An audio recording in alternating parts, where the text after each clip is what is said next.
Welcome back, everybody, here to the YouTube channel. This is the Hunter of Dividends. I'm Kyle Hunter. Today, I'm excited to be joined by Dr. Dividend on Twitter, a guy that I've interacted with quite a few times on Twitter. Love his threads, some great information. Hey, man, I really appreciate you being here today. How are you? Good. How are you, man? Thanks for having me. I'm excited to be here. I'm doing great, man. Friday afternoon, looking forward to the weekend. I was looking at the stock market here a little bit before we got on. I saw it's a big green day, at least so far. I've kind of gotten to where I can't decide if I like the green days or the red days more, because I like the red because we can dollar cost average into these quality dividend stocks. But it's also nice to see green and be making the cash as well. So interesting day, interesting week here in the stock market. We've had a lot of volatility here lately, but I wanted to kind of start off with taking a look at, how did you get into investing? Like, what got you into the stock market? How old were you when you bought your first stock? If you could kind of give viewers and listeners a little bit of background into how you got started. Right. So, I actually had really good teachers in high school. I took a lot of business classes, a lot of fiscally responsible teachings that I've learned. And unfortunately, it wasn't till I was about 20 years old. I was working at the Home Depot, and I actually was buying stocks through an employee purchase plan. But it was me and a few friends at the Home Depot decided in the COVID crash we were going to start picking stocks and following people online and so on and so forth. And I was just jumping headfirst into the hot stocks and getting smoked, and almost decided to give up, but found the benefits of building long-term wealth, building passive income streams through dividends. And I kind of just rerouted my brain to thinking like it's not a gamble. It's not just get the quick stock, get out. It's be consistent, build the long-term wealth. But yeah, that's kind of how I got started. Bought my first stock at 20. I think my first stock when I was picking myself was IDEX, and that was a shit show. But yeah, that was about kind of how I started. All right, nice. Yeah, I mean, quick background on how I got into it. I got into investing in high school. One of my friends, his dad had done really well with buying Microsoft stock years ago. That's a good one to have. What a nice run they had with that. I haven't been as fortunate to get in right at the very beginning of anything like Microsoft or Google or anything like that. But it was great to be around them as they were talking about stocks, and it got me really interested in it. I started when I was 16. I had a custodial account. It was Daytech at the time, so it was way before even TD Ameritrade, Schwab. There was certainly no free online trades then. I remember it being like $19.99 for trades. I'm dating myself here. I'm in my upper 30s. But to be honest with you, my first stock I bought was Warner Lambert. It's a previous pharmaceutical company, and I believe the second one I bought was Johnson & Johnson. Nice. Johnson & Johnson's my biggest portfolio holding now, and I've done really well with it. I wish I'd put more money in it, in my teens and 20s, that's for sure. But, I kind of lost in my 20s my passion for investing. I still saved and was very frugal. I've never been somebody who just spends on all kinds of stuff. But I had too much sitting in savings and not earning anything. So in my 30s, I've gotten a lot more passionate about investing again. So I think it's pretty cool, you being in your 20s and really being committed to investing right away. That's part of the reason I wanted to talk to you, because this, but I think it's great for everybody to hear that, and with investing, the longer you're in it, that compounding snowball can really help a lot. So, you start watching those charts and you see how much the dividends snowball. As you get out to about 20, 25, 30 years, it can be really impressive. So it's kind of the slow, steady way, certainly. But I think, both of us being big dividend people, I wanted to get your input a little bit. What are a couple of the biggest reasons why you really are passionate about dividend stocks? So biggest reason I would say is I'm not one who wants to go find the needle in the haystack. I really don't want to take the shot at finding the next Microsoft, finding the next Google, because they're one in a million companies. And I'd rather focus on the established companies who are rewarding their shareholders. And right now we're getting paid to wait. and we're playing the long game. We're playing the tortoise and the hare, and it's going to pay off in the future. You watch that snowball year after year, and you just have to be consistent, be patient. And I just love the idea of just waking up and getting paid from just basically waiting and investing in good companies like Dividend Aristocrats, Dividend Kings, where they consistently year after year just raise their dividends. Those are raises that I don't have to ask for. Like all the jobs I've worked growing up where I have to walk into my boss's office and plead my case and get the feeling in your stomach, get the sweaty palms, and you're just like, I hope I get this raise and I don't have to worry for that. Like these companies come through, they're consistent, they're proven, they're stuff that people like you and I use every single day. Like how many of us are on iPhones right now listening to this, or going to fix a project at Home Depot, or paying for something with a Visa? Like these are all companies I love and companies that consistently reward these shareholders year after year, and that's mainly the reason why I love dividends. Yeah, I totally agree, and I think the point about getting the raises without doing anything is well, that's one of the best. I mean, you can be out randomly. I think you probably have the alert set too, to where I could be out watching my son play a baseball game. I could Yeah, be out exercising myself, and I'll get a text alert or email that, hey, Lowe's jumped the dividend by 30 some percent, or Kroger raises dividend by 24%. Those are some really I was just gonna say Kroger. Yep, I was those just are gonna say some I'm not a great Kroger ones, man. shareholder, but yeah, I'm not Right. a Kroger shareholder, but I'm sitting there watching the news of 24% raise, and I'm just like, man, if I had gotten a 24% raise on my salary, like I couldn't even imagine. But you can't ask your boss for a 24% raise all the time, Right. every year, and like these dividend increases. The cool thing about dividend income is they're taxed different than your W-2 job, so there's no limit to how much dividend income you could take in. And people like to say that they're just paying more taxes, but you're also making more money. Like this is income that you can somewhat control. Like you're not at the mercy of just one income stream, where if we do end up having a recession and your job's on the line and you potentially lose it, you're not sitting there like with nothing to fall back on. So I think it's a really nice consistent cash flow where it could be a secondary income and one day hopefully replace your primary income if that's what you'd like it to do. Yeah, absolutely. That's certainly my goal long term, is to have a really nice, solid income coming in from this, and it helps to be able to get those raises like you talked about, because we're not just looking at an increase in stock price; we're looking at the increase in the dividends that they pay out to us. And I think it's important to say that I don't think either one of us think that it's necessarily a bad thing if you're a trader who invest in more speculative stocks. I do have a growth portfolio myself Same as here. well. So, It's yeah, I small, mean, but there's a place for that, and it's small. sure. But for me, it's small. I have a less of a risk tolerance than some people, Right. and that's okay. I think we can all have different investing styles, but I do see a place for it, and I just do my research, take calculated risks, and kind of go from there. I agree. I see some of the guys who are growth related that, just don't like dividend stocks. I see some of the dividend stock people that kind of look down on the growth. I mean, I think it's good to be diversified. I personally prefer dividend stocks because it's a lot more, you don't have to be as active. It's Yeah, more boring, but I like the boring, because while some people can be good at trading in and out of the market, and I realize that that's certainly possible to do well, I know there's a lot of people that lose money doing that as well.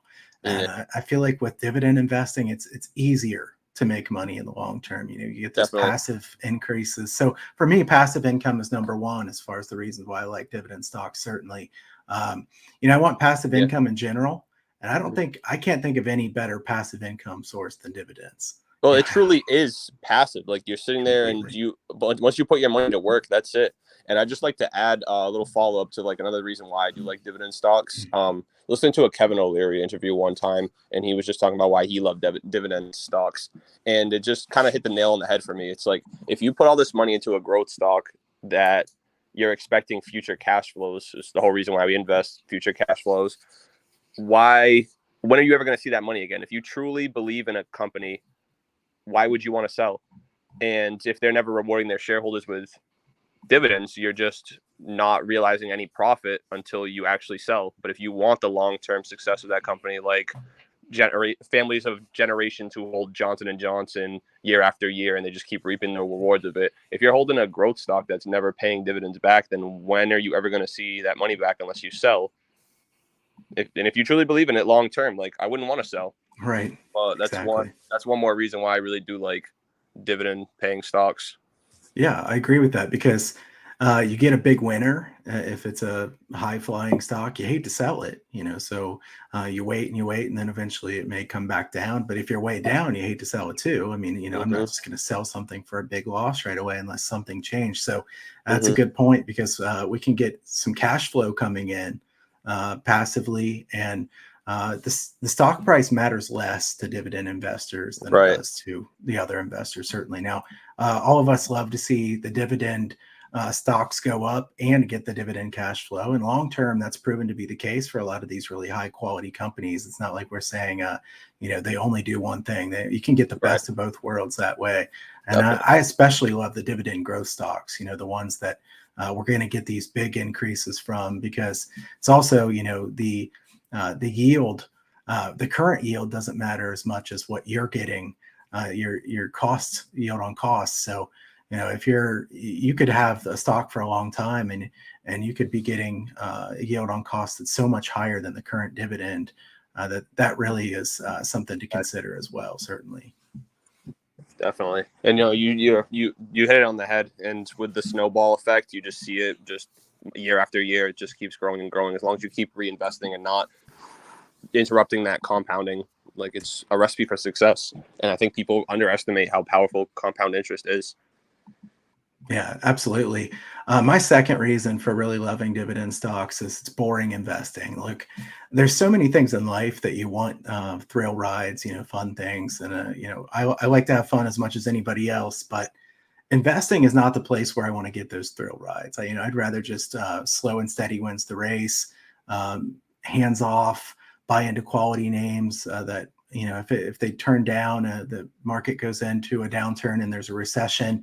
I'm not worried about Johnson and Johnson. We wouldn't be Mm-hmm. worried about a Home Depot or Lowe's or something like that. Of course, the stock price could go down, but it'll go back up. So, Yeah, it helps you sleep better at night. And like definitely. you, Mm-hmm. I mean, I have a kind of lower risk tolerance than most people. I'm not one of those guys that would go to Vegas and just throw everything on black or something like that. That's for Mm-hmm. sure. So, um, Yeah, you just brought up a good point. I was just about to mention. I was like, and I got into it as a gamble because you see the clickbaity posts and the sure. people just like, I made X amount of percent doing this, this, and this, and being younger and being with all my friends, kind of got wrapped up into it, and you start betting on penny stocks and all that, and it works in 2020 and 2021 when everything is going up, but you see the effects of it now, and I'm happy I got out when I did because my whole portfolio would be getting smoked right now. So they do help you sleep well at night. They're consistent, they're stable, and for my opinion, my financial future is not a place I'll gamble. If I want to gamble, I go to the casino, and Exactly. that's kind of how I feel. Exactly. So, I mean, this is one where it's not as flashy. You're not going to see, like you said, you're not going to see these pop ups saying I made this percentage in 1 month, Mm-hmm. but some of those things are too good to be true. I mean, that's the case of what it is in life in general. It's not just Mm-hmm. investing. So I think both of us have, I've learned the hard way when it comes to penny stocks and things like Yeah. that. Certainly I've had stocks that I'm like, oh my gosh, what a dumb move that What was was. I thinking, right? Right. But I mean, you also live and learn, you move on to a better thing. And both of us, we're in a good spot here now where if the market goes down, I'm fine with it. Like I said, the market goes up, that's great too. And you just move on and look at these quality names. So Yeah. again, I think people love stock picks and people love to talk about specific stocks. So while I think you and I could sit here and chat about dividend investing and how amazing it is, just generally, let's talk about a few specific stocks. If you want to start us off, do you have what's your first stock? I'm going to say we'll both give 3 stocks that we like in this current environment. So Sounds what do good. you like? So this one's kind of a hot topic this week. I like Altria right now, ticker symbol MO. And this week it's fallen 10% from the news of Joule being banned in the US. So for those that don't know, Joule's a little vaporizing nicotine device, and it was just recently banned in the U.S. as of yesterday. Altria holds a 35% stake in Joule, and so far that investment has not proved to be good. However, you buy this stock right now, and it's currently yielding 8.67%.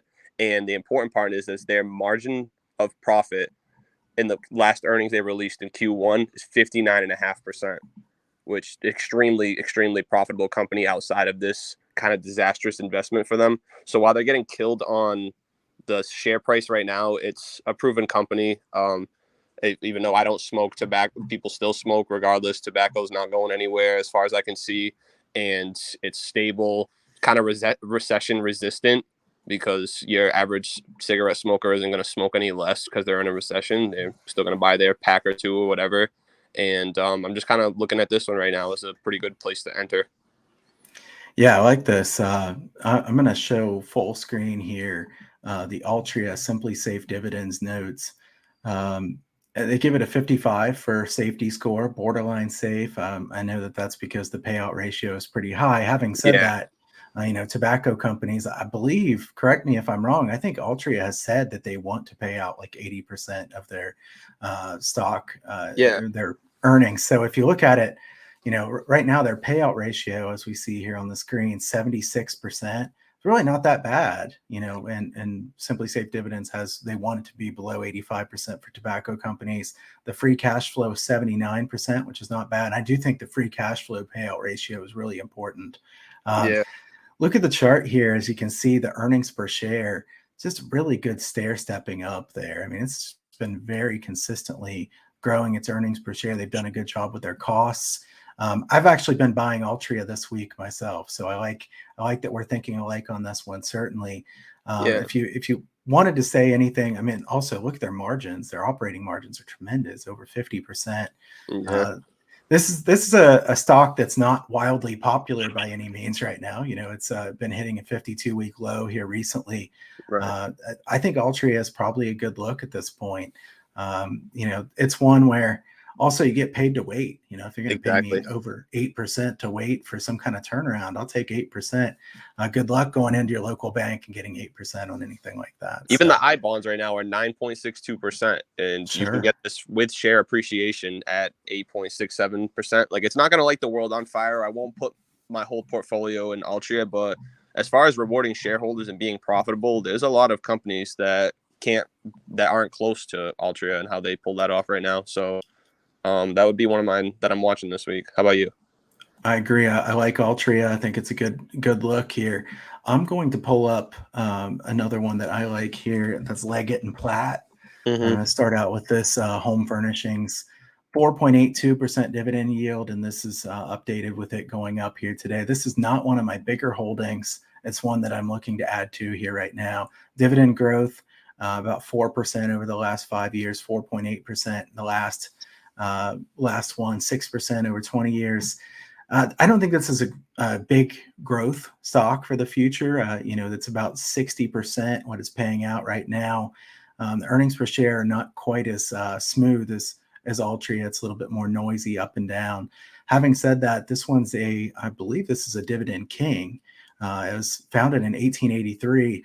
Wow. You don't get much more basic than, bed springs and things like that. I mean, we're still going to be buying things like this regardless of the environment. Certainly, the stock is not flashy in any way. They give this a 70 for a dividend safety score. The beta is relatively low. I should have pointed out too that Altria was 0.30 beta. So you talk about one that is not going to have wild moves. I think we were able to take advantage of a what was it, 10% drop or something like that. Big 10% drop. That stock does not move like that. So right, you're not I going to see see it as that. a buying opportunity, and others might see it as a sell, but I don't think that Joule is the core of their business. It may have been a bad investment, and I think they have enough of a proven track record going forward for me to trust them. Sure, absolutely. And I should have looked at this on Altria as well. The recession return here for Leggett and Platt was negative 44% when the S&P was down 55% before. Let's see what Altria was. I would suspect that it wasn't too bad either. The recession return there was negative 20%. So you got the market going down 55%, Altria only going down 20%. You got to be pretty happy with that if you're an investor in Altria. So I like it. So what's your second stock here? So second, little callback to my youth, but Home Depot, another one at 52-week lows. It's trading at 17.09 times earnings, which is under their 5-year average of 22.9. So if you're looking strictly on a PE basis, it's undervalued right now as compared to the last 5 years. Home Depot is really cool because it gives you exposure to like real estate as well as retail and commercial sales. So you have your contractors coming in, your DIY people coming in, and you're getting exposure, a little bit of exposure to the real estate market through goods. So I think that's pretty sweet. Kind of, I won't say recession proof, but it operates really good in whatever environment we're in because people are always going to have stuff to fix in their existing houses, and we're always going to be building new houses. And where do you go for that stuff? Home Depot. And the last thing I'd like to add is their dividend growth, which has been awesome to see. They've grown 17.88% over the last 10 years in a compound annual growth rate. And compared to the sector median, that's 10.42%. So it's grown, quick math here, 7.5% more than the average consumer discretionary stock in its dividends in the last 10 years, which is a welcome sight to see as a dividend investor. Love Home Depot's business. I'd love to hear what you think. Yeah, I like Home Depot. Spoiler alert, my next one was Lowe's. So I like both of these names. I think, look, they've proved there's plenty of room for both of them. They're the two dominant names in home improvement. I know some people like one better, some people like the other better. I actually this is funny, I put in a buy order for Home Depot the other day, and it just barely didn't fill. I put a limit price, and I was kind of bummed, on one of those down days that I didn't get Home Depot as well. So I have quite a bit of Lowe's, looking to get into Home Depot if this price keeps coming down. I want to point out that the dividend safety score here from Simply Safe Dividends, which I really like the Simply Safe Dividends website. I think it's really powerful. 87 for a safety score. So very safe, very unlikely that there's going to be any dividend cut coming from Home Depot, regardless of what happens in the economy. And the recession sales last time, negative 10.9%, not bad at all. That's very strong. They do well. Yeah, they do. I mean, people are still going to be buying homes. They're working on the home that they already have. Recession return negative 44%, which is still quite a bit better than the S&P was at that point. And you talked about the dividend growth. Last 5 years, 18%. This is where I talked about your yield on cost could end up being really impressive in something like this. So let that build up over the time. Last 20 years is 20%. And if you look at their current payout, 45%, that shows there's plenty of room for growth there. I think there's going to be more big raises coming for Home Depot when it comes to the dividend. Their earnings per share have really jumped here the last couple of years. They probably can't keep up that kind of growth like they did right after the pandemic, but I think they will continue to grow long term. They haven't had a year here in the last 10 years that they didn't grow their earnings per share. Also, I think it's interesting. I know some of our other dividend investors have pointed this out through Dividend Twitter. It's interesting to look at shares outstanding as well. I don't know. Is that something that you look at very often? Yeah, I do, because while I prefer dividends as a way of like giving back to the shareholders, I do appreciate buybacks when done correctly, because like you're owning more of the piece of the pie at the end of the day. Your shares are that much more valuable because they're decreasing. So I definitely appreciate a company buying back shares. And I'd also like to add, I think of Home Depot, and think of the tenant space. When you're a landlord and you have stuff to fix after you have tenants move out, or while tenants are there, the place you're going to go is either going to be Home Depot or Lowe's. And I think they provide great exposure to that. And I will say, while I was working there through the pandemic, sales growth like that was unsustainable. It was unprecedented demand because everyone was at home fixing their stuff. So it'll be tough looking back, trying to compare to 2020 and 2021 numbers. But all that aside, I think they've done a fantastic job of keeping up to those numbers as best as they can. Sure. And we've seen the stock go down quite a bit here. So, I mean, this has been discounted by a lot compared to, I think some of the lower growth is priced into the stock, certainly. So I like Home Depot. I think the shares outstanding going down this quickly shows that those shares that you do have right now are worth a lot. So I think that's a nice sign for a company like Home Depot. Let's take a quick look here at Lowe's, because that was the next one I was going to say. Obviously, we like the home improvement sector. 93 for dividend safety, 31% dividend growth last time. I think this is my third biggest holding now, behind Johnson & Johnson and Google. So Google, a growth name that I like quite a bit. 18%. 18% five-year growth, 24% 20-year growth. This one does pay out a little bit less than Home Depot right now. It's been growing slightly faster. I think they're very similar companies. If you look at the PEs, they're about as low as they've been in a good while. 26% earnings payout ratio, so 25% free cash flow. You would think Lowe's could raise this quite a bit upcoming. Again, you see the jump from 572 earnings per share up to $12. They're not going to be able to keep that up. And if there's a little bit of dip, that's fine. I'm not worried about a slight dip in earnings per share if there's a recession. This one will bounce back just fine. And look at the shares outstanding here. Same thing as Home Depot. Really a big drop in shares outstanding, which is pretty impressive to look at, and I think really helps investors. There's a lot of good things going on with both of these companies, and the stocks have sold off a lot. So, all right, Dr. Dividend, what's your third one that you want to take a look at here today? So my third one is going to be not a dividend name, but a growth name that I do like. I'm a big fan of SoFi, and the reason why I like SoFi is I find them to be a good one-stop shop in this area, in this era of just doing things all together in one convenient location. I think they're a great one-stop shop for investing, loans, personal loans, student loans, credit cards, the whole 9 yards. I feel like they have a really nice technology suite set up. Their real secret weapon, like their X factor that I see, is their Galileo segment of their business, which some people may not be familiar with, but after doing a little bit of diving on it, I found that Galileo connects 90% of digital banks. So it's kind of like they call it the AWS of fintech. I think it's a sweet software system that gives these online banks ledgers, payment processing capabilities, and I think it's a fantastic secret weapon for SoFi. As currently right now, they're trading under book value of $7.19 per share. So at $17.19, if you were to liquidate the company, that's what it would be worth. So right now, I think they're around high fives, low sixes. So even just to get back to book value is a good risk to reward. And the last thing I've been doing with SoFi is, I think it's pretty cool. They sell weekly options, and I sell covered calls on SoFi, starting a little bit of a covered call journey and getting my feet wet with it. And I absolutely love the idea of covered calls as an additional passive income stream. Nice. So yeah, big SoFi fan. It's one that if it keeps under that book value, I'll keep accumulating and just keep selling more covered calls on it. I like it. So I like mixing in the growth name. I brought up Fast Graphs here. This is SoFi, and we're looking at forecast sales. If you look at historical sales, you can also see that this black line, which is what it's trading at now, is trading quite a bit below its average price to sales. This one's come down quite a bit.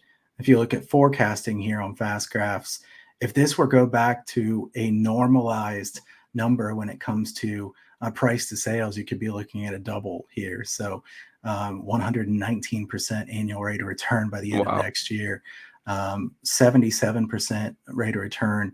This is just on price to sales. Obviously, it's a bit hard for a company like this to look at earnings because they're such a new company, but price to sales, that's what it looks like, which I thought was pretty interesting. SoFi is a name that I don't own. I will want to look into this some more. So I'm glad you brought this one up. I definitely would be interested in checking it out. So if you guys check out my Twitter, I have a thread. I can give Hunter Dividends the link to post, but I have a thread on SoFi's latest earnings. They're working more towards profitability. All the numbers in the earnings reports show it. They're increasing their customer base, and I just see good things ahead for this company. Last thing I'd like to add about them, their CEO is aggressively buying shares at these levels. If you look up CEO Anthony Noto, he is at buy after buy these last couple weeks of big volume. So I love a CEO with skin in the game. I love that they believe in their own company, and it gives me all the more reason to believe in them as well.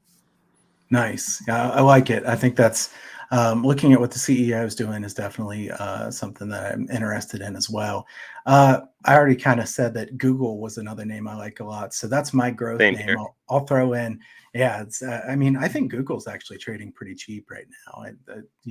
What is somebody, at this point we just say go Google it. We don't say go look on the search engine, something like that. They have amazing brand name at this point. YouTube and Google both being such big names, it'd be really hard for somebody to move them out of the way. I don't think that will happen. No, And I love when companies become verbs like that. sure, that's absolutely awesome. I mean, I say it myself. Hey, we should go Google that right away. I can't tell you how many places I'm at where I need Google Maps. Like, had I not have Google Maps, I wouldn't know where I Absolutely. was. And Lifesaver, and they have 7 apps that over 1 billion people use every single day. Like I don't know who else can touch that. Apple, maybe Microsoft, as far as their reach toward the world, but 7 apps with 1 billion users daily is pretty impressive. Oh, it's tremendous. Yeah. My last one, I'll say one more dividend stock. I really like T. Rowe Price a lot. I think T. Rowe Price has been oversold pretty badly at this point. We're looking here at Fast Graph. This is sales. You can see it's been a straight downward turn here. If we look at earnings per share, this is 15 times earnings, and the blue line is what it's normally traded at for price to earnings. It's way below what it was. The forecasting numbers here, again, this is going to be a really nice rate of return. If you just went back to 15 times, you'd be getting 22% rate of return through 2024. And then if we look at sales here on forecasting, it's 25% rate of return there. Free cash flow, it's 81% rate of return. Wow. So T. Rowe is way below these averages. Even the lowest of estimates, it actually would be earning you about 10% rate of return. So I think T. Rowe has been thrown out a little bit too much. I know the growth stocks haven't done well, and T. Rowe has a lot of exposure there, and they have had money pulled away from some of their funds. But long term, I'm still bullish on the stock market. Short term, I think it could drop some more, but I think both of us, still like stocks when it comes to the long term. It's hard to Yeah. beat that 10% rate of return that we've seen long term. Who knows what will happen in the next year, but that doesn't really matter as much to me as what's going to happen 10 years from now. So, Right. You got to zoom out. And of I'm course. a T row holder myself, and I've been accumulating at these levels. And they've actually been the worst performing dividend aristocrat of the year, which, like you mentioned, they have exposure to growth stocks, and just the nature of their business. They're valued on their assets under management, and when prices come down across the board, the company's going to be worth less. But if you look at that cash on hand and you look at that history of payouts and increases, and dividend yield right now is nice. I think it's above 4%, which offers pretty good risk to reward, especially with the forecasting that you've shown. So I'm a big fan of T Rowe. I think they got great years ahead of them. Let me show real quickly here. Simply Safe Dividends, 94 dividend safety score. They have no debt, which I think is really something. I mean, you look at all the debt that's out there, and obviously with rates going up, you don't really want a company that has a ton of debt, especially if it's not a fixed rate. Definitely. The dividend growth here has been excellent, 15% over the last 5 years, 14% over 20 years. I don't see anything that makes me think that they can't keep doing that. 36%, the earnings payout ratio here most recently. We are going to see earnings drop off a bit here. I think they'll bounce back nicely. T. Rowe is a name that I like quite a bit here going forward. So, hey, man, I really appreciate you taking time today. I know everybody has a busy schedule, and it's been fun to chat about dividend stocks and get your opinion on this. So I hope it's been fun for you as well. And I want to finish this off by letting people know, first of all, that give this a thumbs up here on YouTube. If you're on Twitter, follow me at Hunt Dividends. And I wanted you to get a chance to tell a little bit about your newsletter, anything you want to promote, because you have some great work going on over there. So let people know if they follow you, what they'd be seeing.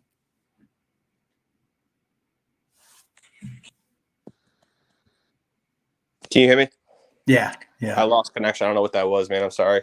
Oh, no problem. So I was just saying that I appreciate everybody tuning in. It's been fun to get to chat with you today about dividend stocks, and I hope it was fun for you as well. I know we both have busy schedules and stuff, so I'm glad we were able to carve out some time here on this Friday afternoon. So first of all, I appreciate you joining me today, and second, I want you to have a chance to let people know what they're going to see if they sign up for your newsletter, if they follow you on Twitter. Just give people a little bit of background as far as what they'll be seeing if they follow along. So, first off, thank you so much for having me. This has been a pleasure. Love doing stuff like this, and I look forward to doing it more in the future. But if you follow me at Dr. Dividend 47 on Twitter, I post earnings threads all the time. I love dissecting earnings. I love doing company deep dives. I love just posting my buys and keeping a little journal of what I'm doing, how's my dividends, kind of general feelings about the market. So you can definitely find that stuff there. And if you subscribe to my newsletter, right in my bio, every other week I'll post either a company deep dive, which won't fit on a Twitter thread, or a kind of analysis of my portfolio and the market and things I've done differently, mistakes I've made, lessons I've learned. So I just love to publicize that and give people an option to learn from my mistakes, because I had a lot of mistakes and I still make mistakes, but stuff I'm learning along the way that I wish people had left behind these lessons for me. So I'd love to pay that forward. And in my bio, you can find a link to my website, and posting helpful links on there all the time as well. I'll be looking to redesign that soon and start a YouTube channel where I can be posting more content there now that I have some more free time. But thank you again so much, Hunter Dividends. Yeah, I appreciate it very much. Let people know, what is your Twitter handle as well? Dr. Dividend 47. All right, so follow him at Dr. Dividend 47. Definitely check out his newsletter. I really recommend his threads. I really appreciate those threads, Thank the you deep so much. dives. I love the one you did on Costco here recently. Man, I'd love to buy Costco. It's just always so expensive. So, Me too. I'm eyeballing under 400. I pray that day comes. Yeah, It's just hard to justify a 36 times multiple on a it grocery is. store. But and they're bulletproof. Their cash on hand is great, and that was my latest issue. So definitely check that out, guys. Yeah, definitely check that out. Hopefully we get that sale on Costco stock here before too long. But everybody, thanks for tuning in. You can follow me at Hunt Dividends on Twitter. Subscribe to the YouTube channel below. Give this a thumbs up. Certainly appreciate that very much. And again, Dr. Dividend, thanks a lot for joining me here today. Thank you. It was a pleasure. Have a good day, everyone. I wish you all a green week. Thanks, everybody. Check with you later.